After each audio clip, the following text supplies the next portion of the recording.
Welcome to the Encore Audio Archives YouTube channel. I'm Taper Dave, and this is my channel. I've uploaded hundreds of talks here that I've recorded at meetings in West LA, and I've also recorded conventions starting in 2013. I've got a bunch of those up. And Walt and Mary Murray, the original owners of Encore Audio Archives, started the company in the 80s, and Walt recorded Joe and Charlie's and a bunch of stuff down in Vista, California. My sobriety date is June 20th of 1994.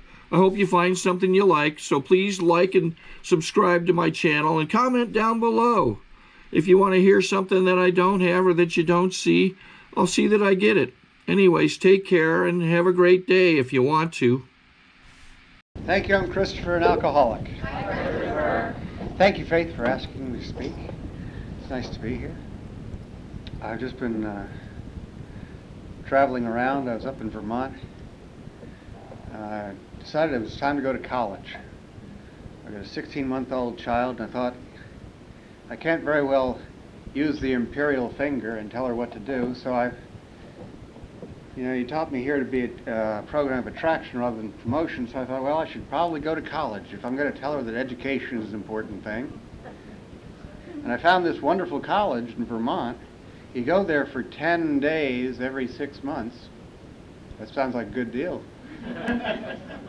And while you're there, you listen to faculty give presentations, and then you pick 3 of them that you think you'd like to work with whatever program you're thinking of working on for 6 months, and then they give you one of those people to work with. This is my idea of a good time. I get to select the faculty. I get to select what I study. I could have used this program years ago. Anyway, while I was there, I went to a meeting, believe it or not. And it's wonderful to go to meetings in other people's hometowns, because you get to sit there and be quiet and not take any of your own ideas, particularly me. I like to take my ideas out and parade them around, and just sit there in a circle with other people and realize that what we have here are a bunch of alcoholics. That's all this is. If there was nothing else in the rest of the world, the people in this room don't want to drink. And it was a wonderful moment for me. I mean, here we sort of... Los Angeles is a great place to be sober. You know, if you don't like this meeting, you go to another meeting. If you don't like that meeting, you go to another meeting. You know, there are thousands of meetings. I don't even know how many meetings there are. And it's not that we take it for granted, but it's just so good. You know, it's so much fun. There's so much life in Alcoholics Anonymous here. Anyway, enough of that stuff. I'll tell you how I started today. I start today like I start every day. I get up and I try, before I get out of bed, to ask God to direct my thinking, just like it says in the book, because that works for me. It even helps me get out of bed in a secretive way. I'm not even sure how that works. Anyway, then I gotta do some exercise with my back, so I do that, and then I sit down and I read the big book. I find parts in the big book. Now, the part on acceptance is a part that I try to read every day, or if I don't have the book with me, think about every day. The part about if I focus on the problem, I get more of the problem. If I focus on the answer, I get more of the answer. And for me today, acceptance is the answer to all my problems. That's my hope. That's my hope. It isn't always the case. And sometimes I get into the spiritual place and go downstairs, and once I get involved with other people, sometimes that spiritualism is out the window. My daughter has discovered the word no. She uses it to constant effect. And I found myself getting very close to the point of insisting that these shoes go on these feet now, because there's an order to things. At which point my wife said something like, she doesn't have to do that right now. At which point I thought, I'll kill you both.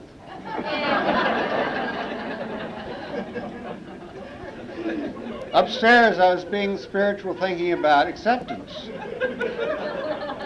really doing my best. I mean, I know this is what happens when I get spiritual, and it happens every day. Because every day I have to spend this time to realign myself, and every time I just don't behave well with other people. You know, so I have to do all of this stuff just to lower my threshold before I go running at the wall, so that I don't actually go over it and fall on somebody. So I took the dog for a walk, announcing something to myself about men being men together. Only loudly enough so that the dog would hear it, because I know it comforts him. He having only a dim memory of what being male was all about. I didn't have anything to do with that. He's a pound hound. He came adjusted for his interaction with others. We went for a walk, and along through the walk, I thought a lot about this acceptance thing, you know, and I thought, well, acceptance is fine. Fine, it's a good thing, it's easy. I used to be able to do it really well when I lived by myself. It was a miracle of my life. Most of my life was lived by myself. I'm 51 years old. I got married when I was 43. I spent a lot of years by myself. I didn't have long-term, for me a long-term relationship was a year and a half.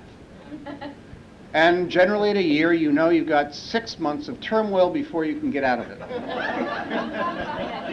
That's familiar to some people here. It was as absolute as, and I only had about 3 of those. So I wasn't really, you know, a people kind of person. I was raised at a farm in New Jersey back in the 18th century when they had farms in New Jersey. And I used to go out and I used to talk to the cows. I would tell the cows after the farmers left the barn my inner feelings, how it was, how this world was not right. There was something not right. I was little and I had a real clear bead on this, and the cows would move their heads back and forth and they look at these big brown eyes, and you're quite convinced they understand, and they sympathize. Of course they do. They're all mothers. But this was my social preparation for the rest of the world.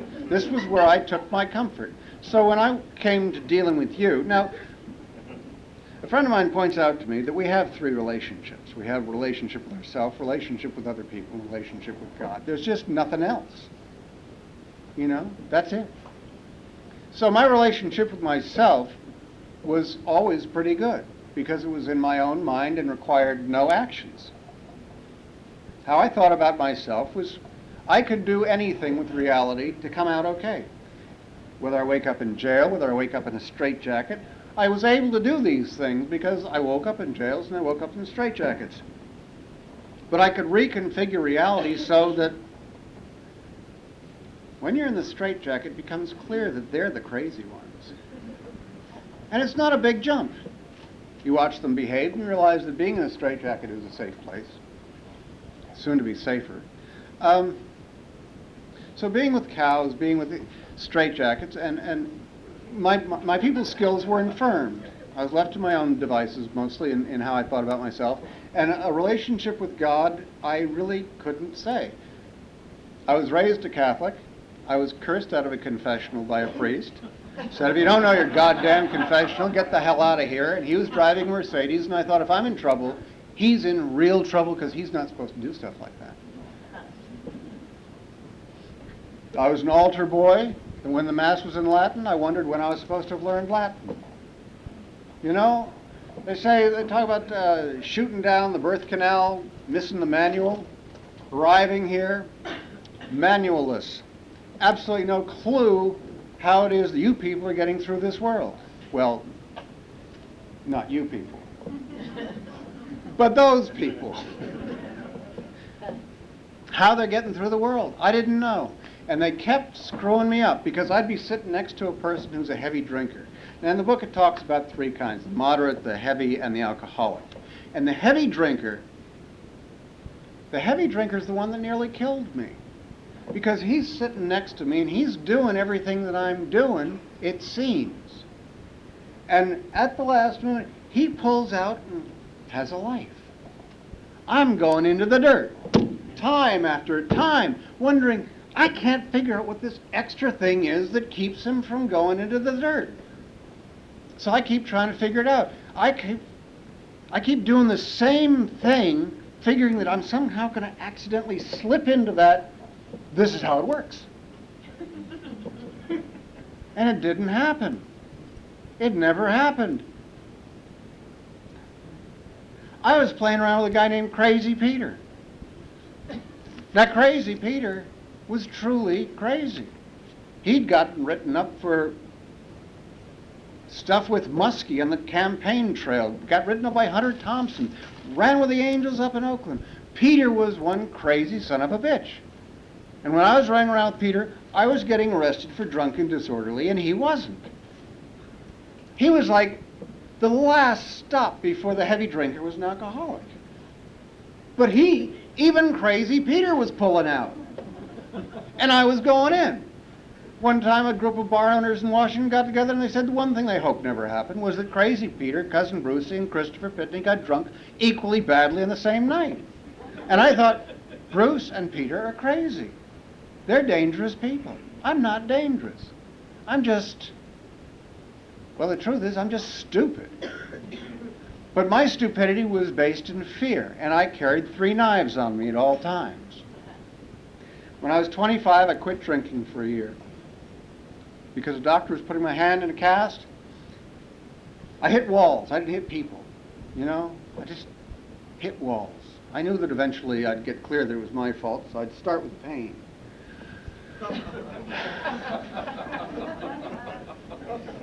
And he said, suppose you woke up this morning having killed somebody. And I thought, the way things are going, that's not getting too far afield. And he said, suppose you didn't do it. But you don't know what you did, and you can't defend yourself. You can't tell anybody what you were doing. You don't know. You go to jail for the rest of your natural life for maybe or maybe not having killed somebody. And that got me. That scared me. And it's one thing to go to jail for something I've done. I was raised to figure that was, you know, you pay the price, you do. But for something I hadn't done, that's just wrong. I knew I'd wake up one day and realize I hadn't done it, and it would be a little late. So he said, there's AA across the street, why don't you go over there? And I thought, no. The way I was raised was you get yourself into this, you get yourself out. So I just didn't drink. I kept doing drugs, but I didn't drink. I had spiritual books on me at all times. I lived in New York City. If I was on a bus, I was reading a spiritual book. If I was eating lunch, I was reading a spiritual book. I had spiritual books going. I thought if I could lick this violence thing, then these terrible things wouldn't occur when I got drunk. And I wouldn't wind up in jails and straitjackets and all this trouble. I just didn't have to pay these terrible prices. So I had these spiritual books, and I had 3 knives strapped to my body. Because I figured, I'd read Lao Tzu, and he said, whereas we have weapons, we choose not to use them. And I thought if you don't have them, you can't make the choice. Somehow in my brain, that made me a better person. I just walked around with this little cloud of evil going on, you know, smoking dope, being spiritual, and carrying knives. I went back to drinking after about a year of this nonsense because I would also run across Baba Muktanandan and was deeply into Silpa mind control. I was doing everything I could, you know, I really was. I wanted to lick this thing. Because I wanted to be able to have a drink and not go to jail. I wanted to be able to drink. When I was 13, 14, I was confirmed in the Catholic Church. And the bishop's up there and he says, raise your hand and this is the temperance pledge. And I moved my lips with the rest of the people, but I didn't say the words because I thought, give unto Caesar what is Caesar's. I will make it look like I'm going along with this. But I know, and God knows, this is a crock of shit.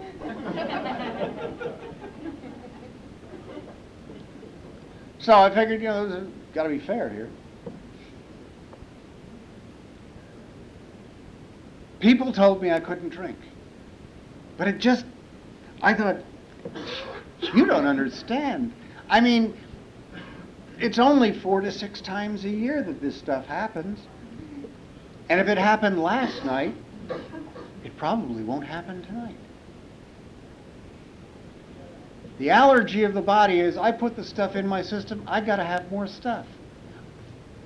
Which is, so does this explain things to you that were hitherto unexplainable? And I think of the times when it's 6 o'clock in the evening.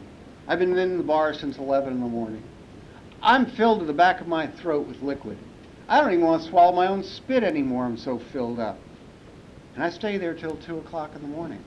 It isn't even about being loaded. It isn't even about, I don't even know what it's about. It was inexplicable, made no sense. Until somebody explained to me the allergy of the body. You put alcohol into your system, it creates a craving, wherein you have to have more alcohol. Nothing more sophisticated than that. And in the book, now you're at page about 23. And we're done with the physical aspect of allergy, of alcohol. And the rest of the book is largely about the brain, which has a job. The job is to make the only reasonable thing for you to do is to put alcohol in your system. It's insane. It's insane. But that's what it's about. So I'd get out of jail in Washington, having just gotten arrested last night for some fracas. And I'm walking down the street, and I feel the cold, dark air coming out of a saloon, just about shin level. And I look over, and there it is, sure enough, a saloon. And I think, well, it happened last night, I got into trouble with the police last night. I know that 4 to 6 times a year I get in trouble with the police, or something. It happened last night. This is like a free pass. Zoom, I go right in there. I'm just fine. I got arrested for a customs violation in Florida, spent a week in jail, and I thought, this is, I won't do any more of this stuff until after this case is over. I landed in Baltimore, and a friend of mine picked me up, and by the time I was off the airport limits, I was loaded to the gills with just about everything there was. So much for my best thinking.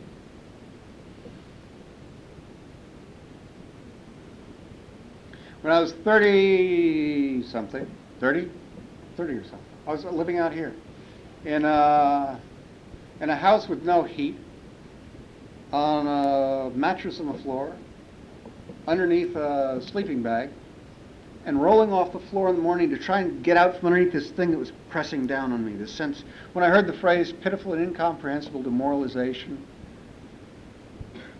it sounded good. It sounded like a step up from where I'd been. I'd taken to rolling around on the floor moaning, because if I just gave some kind of sound to whatever was feeling inside, it felt better. I try and find the right sound.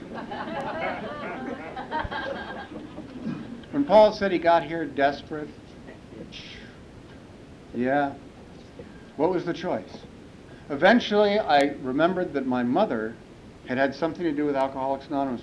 And I'd seen her bounce in and out of institutions and hospitals, actually. And she had never mentioned it to me. My sister had made some passing mention about how my mother had gotten involved with some truck driver in AA. And I knew that she didn't seem to have had a drink for about 5 years. And so I called up Alcoholics Anonymous, but I got an answering machine.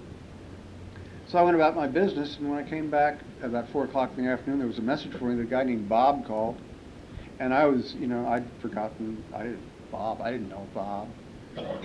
I thought that maybe he was an agent. I wanted to be an actor at the time. I thought, well, maybe Bob saw me somewhere. He probably asked around about me, and he got my number from somebody. This could be it. This is the big ticket. So I called Bob back, and Bob informed me that he was with Alcoholics Anonymous. Well, so much for that dream. And I thought, Bob, it's 4 o'clock in the bloody afternoon. Where were you this morning? I'm feeling better now. I didn't say that, of course. And Bob says, do you want to go to a meeting of Alcoholics Anonymous? And I say, I don't know, I might have a date.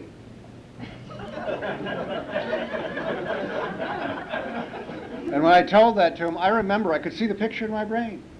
I'd be coming down Pacific Coast Highway, and there'd be a blonde-haired girl in a blue jeans skirt hitchhiking. And I'd pick her up and I'd have a date. That was what I thought. That was really what I thought. That was as close to a date as I was going to come. And he said, my friend and I will come by and pick you up at 7:30 unless you call and say don't come. And he hung up. And I felt I've been cornered. I've been cornered. Somehow this guy has cornered me. I don't know how. I always had a way out, you know. Nobody would just plunge through, I might have a date. So he and Roy came by and picked me up, and they sat in the front seat of the car chatting back and forth, didn't inquire anything of me. Roy was upset because some pimply-faced boy was coming around his daughter, and he knew what he wanted. And what Roy wanted to hear more than anything else from Bob or me was, no, he doesn't. No, he might be a nice kid. But, of course, none of us could say that. So Roy was left to his devices, I was left to mine, and Bob drove the car. We went to a meeting. It was a candlelight meeting. And people shared around the meeting, and then they asked me if I wanted to say something, which I thought was about time. And I said, yeah, alcohol killed something in me that needed killing. And afterwards, people came up and said, yeah, that's true of me too. And I thought, shh, I'll be their leader. So I went to 1 or 2 meetings a week. And I heard them say, you don't have to do it anymore. And I thought of what that meant for me. And I thought, you know, I was 16, and I spent a little over a year in a mental hospital and escaped twice and wound up in jail in Rhode Island once and wound up in Bellevue the second time. My best thinking, just riding herd on me. But that proved to be a very big boon for me because it gave me legitimacy as being crazy. And if I was crazy, and if you thought I was crazy, you'd stay away from me.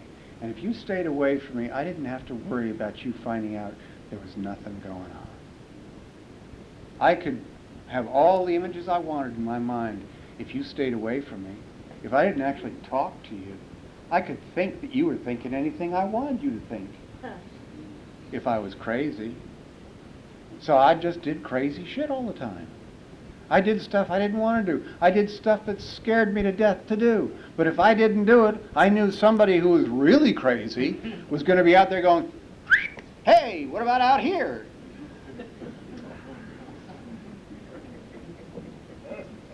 So I did stuff I didn't want to be doing. And when they said you don't have to do it anymore, there was some part of me that responded to that. I thought, you don't have to, my God, I don't have to do that anymore. And I smoked joints between meetings because I didn't hear anybody say anything about that. And I heard people talk about feeling greater than and less than simultaneously. And I thought, how do they know that?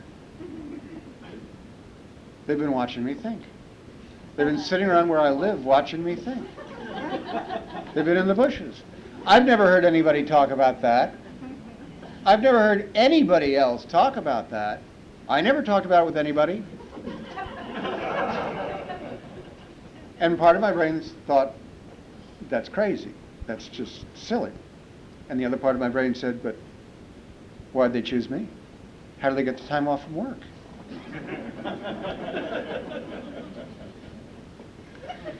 I came here really well.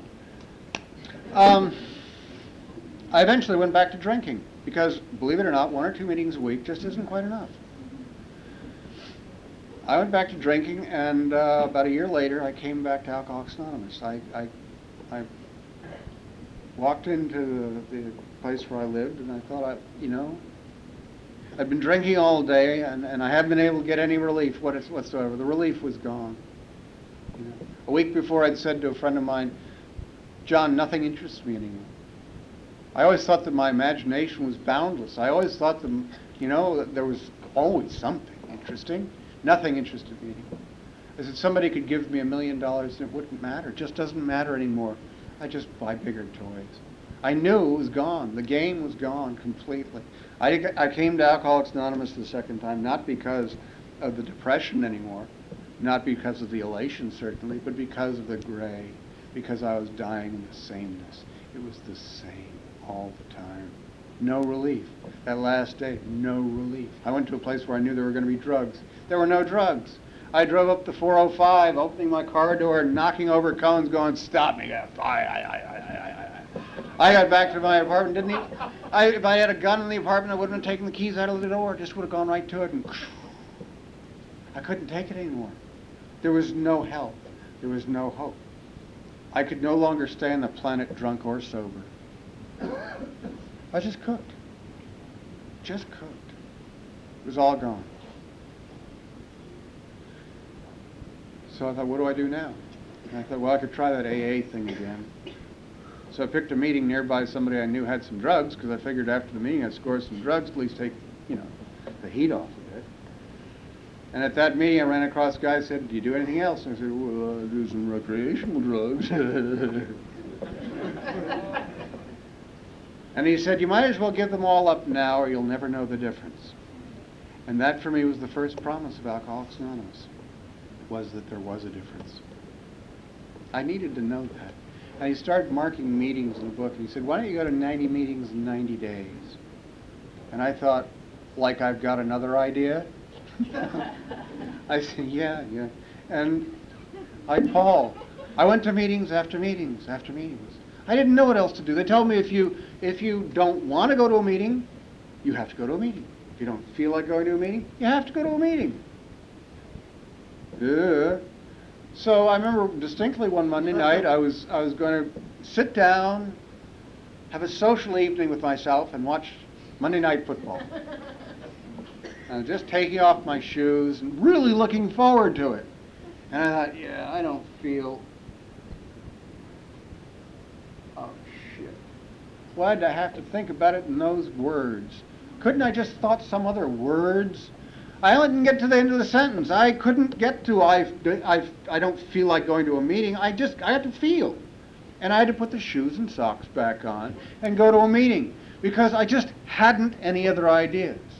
I had no idea. I came to Alcoholics Anonymous and it was the last door in the hallway before I went out the window at the end. Drunk, sober, there was no place in this world for me. I had no ideas left. So I did what you told me to. They said, clean ashtrays, clean cups. And I cleaned ashtrays, and I cleaned the cups. They said, sit down in the front. So I sat down in the middle. It was better than what I was inclined to do. And I took notes. I was furious about it when one day somebody nudged me and said, "You don't have to write this down." And I thought, is this one of the promises? And then she said, "You're going to hear this over and over and over again." And I thought, this is great. You don't have to take notes. Because I was quite convinced the notes I took would be very much like the insights that I had late at night. You write them down, the next day you knew that there was something important about this. What, these are the key words? What is this? Damn, I just can't get back there anymore. Well, I got a sponsor. And at one point in the first 90 days, I was at Brentwood Beginners. And I said, tell you I'm sick of going to meetings. He said, well, say there's a bar down in the corner. Save me a stool. I'll be down after the meeting. I said, no. I'm not saying I'm going to drink. I'm just saying I'm tired of having to go to meetings. He said, well, save me a stool in the corner. And in my brain I'm thinking, can't we have a social conversation? Does everything we talk about have to be about Alcoholics Anonymous? Can't we pretend there are cars in the street too? I didn't say that. What I said was, what I mean is, being with people for an hour and a half is more than I care for. And he said, well, save me a stool down in the corner and I'll come down after me. And he turned his back to me and walked away. Left me there with my thoughts. He didn't try and talk me into Alcoholics Anonymous. He didn't try and persuade me that I was an alcoholic. He left me there with the best proof of all. What the fuck else are you going to do? If you're not here, where the hell do you think you're going to be? What smart answer do you have? I'm not interested in it. You're not here? Go down there. I'll talk to you later. And I'm enormously grateful to him for that. I'm enormously grateful that he left me with my experience. Because push comes to shove, it's only my experience that proves to me whether I can or cannot drink, whether I am or am not an alcoholic. It is only my experience. I can come to all the meetings in the world and I can identify with all the people I want. But it is only my personal experience that will keep me sober, that will keep me aware of the fact that I cannot take a drink. At 8 years sober, I was standing off by myself, and a guy comes up out of nowhere and he said, I was stuck in all areas of my life. We weren't even introduced.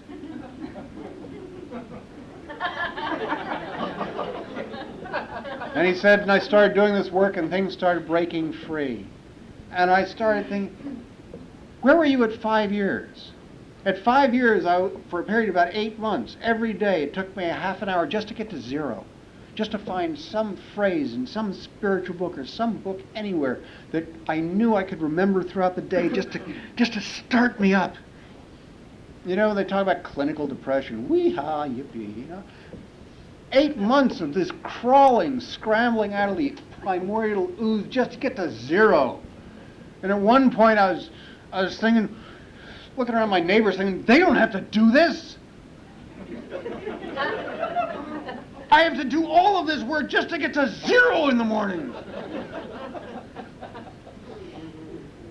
And a thought came back, yeah, but there is all this for you to do. Would you trade this in for a drink? Would you? Suppose this is as good as it gets. Are you going to be satisfied? And the answer was gratefully yes. Yes, because there is something I can do. If I take a drink, that's it. Bye, hope. Goodbye. Gone. I'm right back to who I was. Dead. Walking dead. So when this guy comes by at 8 years, I'm thinking, where were you at 5? I could have used some of this information. Another thing that happened at 5 years, this relationship with God, non-existent. I was floating through the universe, cold, naked, and very much alone. I didn't want to be. I wanted to have some kind of connection to God. I wanted the hand of God to come through the ceiling and anoint me as his chosen one. I would have satisfied. It would have been fine. I wanted a big blackboard to come down and say, go right, go left. I wanted something to come back. I wanted something to assure me that there was something out there. And then finally, you know, in that 8 months period, suddenly I came to the conclusion, what if there is no God? Because that's essentially, we've been sending the messages. We've been writing postcards. You want this more than anything in the world. Maybe. But there's nothing coming back. Suppose there is no God. And that's a scary place to get to. And what I came up with was, it doesn't matter. It doesn't matter if there's a God or not. I simply cannot die a natural death and not have faith. I cannot get to the end of my life without faith. So it doesn't matter if there's a God or not. It doesn't matter if when you die, something flashes a light on you and says, ha ha ha, you were wrong. I don't care. I can't get there from here without having faith. So it doesn't matter what it's in. Which is a pretty unassailable place to get to. My sister became a born-again Christian. She came down and was saved. And I was certainly never one to shake that faith because she was dying of cancer. You know? And if she told me the world was 8,740 years old, it was fine with me. One night she really pulled a rotten one. She said, but Tofi, I can't bear the idea of going through eternity without you. And I thought, well, I'll sign. Where? When she died, it wasn't there for her husband. It didn't work for him. But this faith that I was ground down to is there. Because it doesn't need any fancy beliefs. It's simply what I have to have. So at 8 years so this guy says this thing. And I, of course, don't say anything to him because how could I possibly, where do you start? This was the guy I was waiting for at 5 years. Now he just showed up on the lawn next to me. So I asked the guy who was having the party, who was that? And he said, that was my sponsor. So I got his phone number and I called him up and I said, you said that you were stuck in all areas of your life and you started doing this work and it started breaking free. What are you talking about? And he said, I started going through the big book of Alcoholics Anonymous, a line at a time, with a fellow that I knew. And what I discovered in that set me free. And I said, will you do that with me? And he said, I don't know. I thought, wait a second, I've got 8 years, you've got 6 years. That's not a response you're entitled to. I, of course, didn't say that either. I said instead, what do you mean? And he said, well, you've been sober for a while. And I thought, finally, some recognition. And he said, you have an idea of how things work, of how the steps work, of how your relationship with God works, of who you are. He said it's very difficult to fill a full glass. He said, I'll work with you if for the next 2 weeks you pray every day to God to set aside what you think you know about God, about yourself, about the steps, the program of Alcoholics Anonymous, for an open mind and a new experience of God, of yourself, of the steps and the program of Alcoholics Anonymous. And that was a lot to ask of me, because all I had at that point was the program of Alcoholics Anonymous. And I said that to him. I said, I don't know if I can do that. And he said, I'm not asking you to throw it away. I'm just asking you to set it aside. It's all there for you. So I was able to do that. And I had a wonderful experience. I had a change. When I did a 4th step originally, it was a 38-page autobiography. I was throwing the anchor in.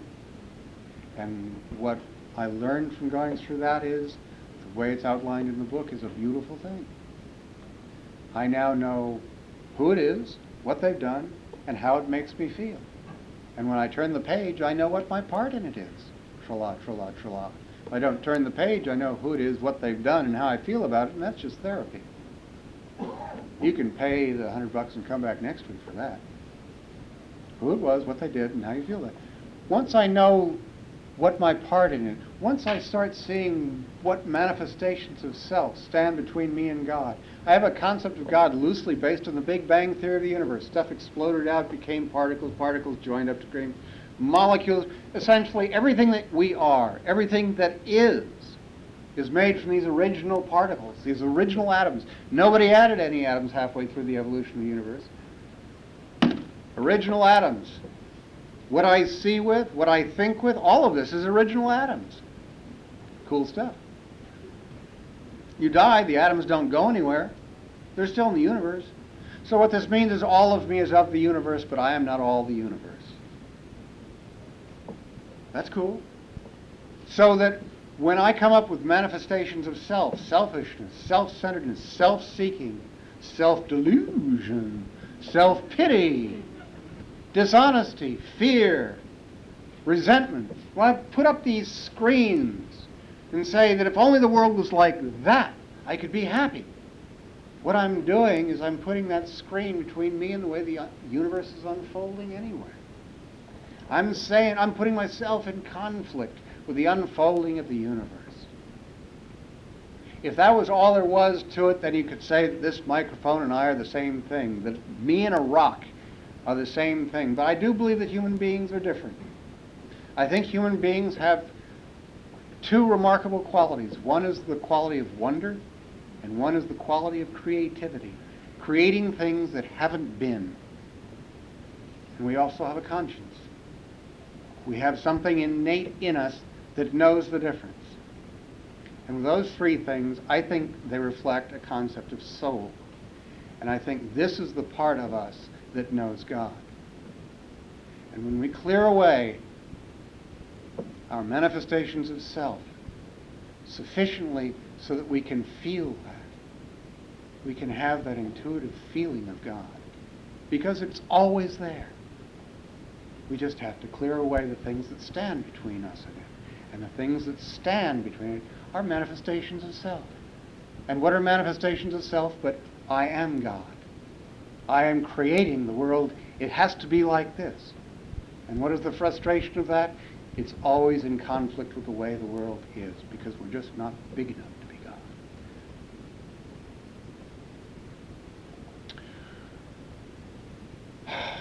When I was 15 years sober, my sponsor up and died.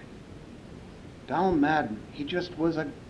Donald... Well, you know, when I discovered this big book stuff, I called up my friend Hightower, and we got together and started going through the big book together, and we were on fire.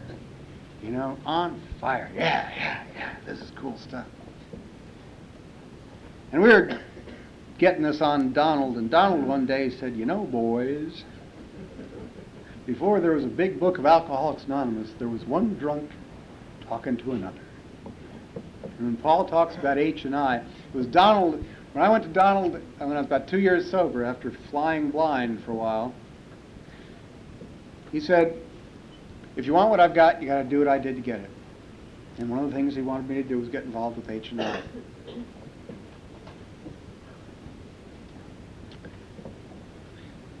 Donald was, the beauty of Donald was his simplicity. You would say, Donald, I just discovered today that I'm going to lose my right leg and my house. My wife is suing me for divorce and she's taking the children. And he'd say, what meetings are you going to, baby, and who are you helping? No, Donald, these are real problems. Landlord's throwing me out, haven't had a thing to eat for a week, I think I'm going to die. Well, baby, what meetings are you going to and who are you helping? No, Donald, these are real problems. Well, baby, what meetings are you going to and who are you helping? With Donald, it was always straight AA. There just was no place to wander. Who are you helping? What meetings are you going to? So, while we had these wonderful experiences with the book and powerful transformations, and I wouldn't trade a one, the bottom line for Donald was, before there was a big book, there was one alcoholic talking to another. And I don't get a chance to tell you about the miracle of getting married. The fact that I found somebody who loved me enough that I believed her.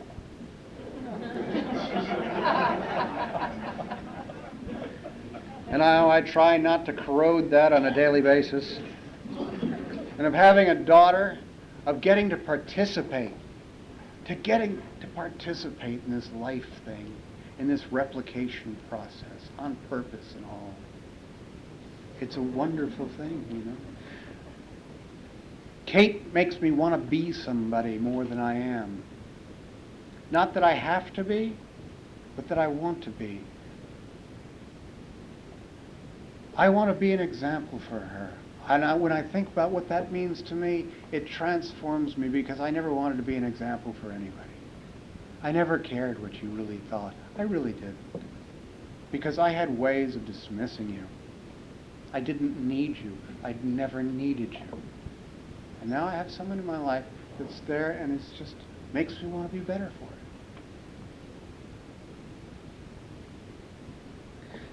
It's all because of Alcoholics Anonymous, only because of Alcoholics Anonymous. And to those that are new, anything is possible in Alcoholics Anonymous. Just stay sober. Work the steps and help others. And thank you very much.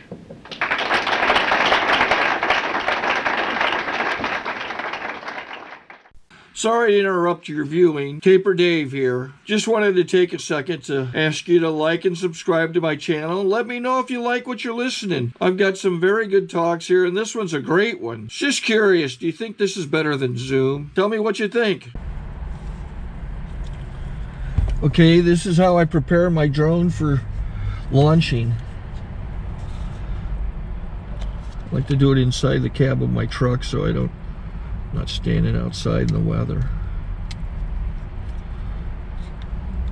To install the joysticks for control, up and down, right and left, powered on.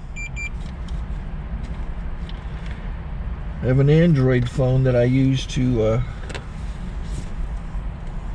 connect it to the drone with. And it's actually controlled through the iPhone, through an app. Oops, wrong way. It's actually controlled through the iPhone, or through this Android phone, through the app. It's actually controlled through the Android phone through an app, and you connect it through this short connection right here.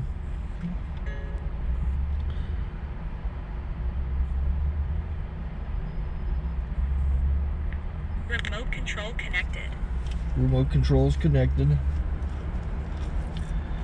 So I pull out the drone. I have to extend the legs. Long legs extended first, then the short legs. Remove the gimbal protector. Set that aside, then power it on one short burst, then one long burst. I lay it down.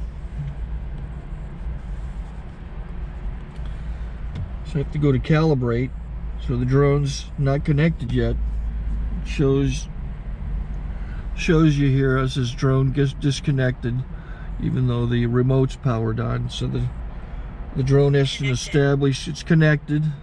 So I go into the app to calibration mode. First I'll calibrate the remote controller. Start calibration. Out, in, oop, out, in, up, down, and then this little wheel is to control the gimbal. So it's calibrated. Go to gimbal calibration, start calibration, and then it calibrates the gimbal. I don't know if that shows up. The gimbal's moving all over the place. Changes, you can see it on the video. And I'm calibrated to take off. It's acquired 7 satellites at the moment. There are 26 satellites up in the sky, which it has to acquire before you can take off. So it's connected. It's got enough satellites. This is white. I can go to press this little arrow button, swipe right to take off, and it would start the motors if I slid this to the right. But I'll wait till I get outside. Don't want to do it inside.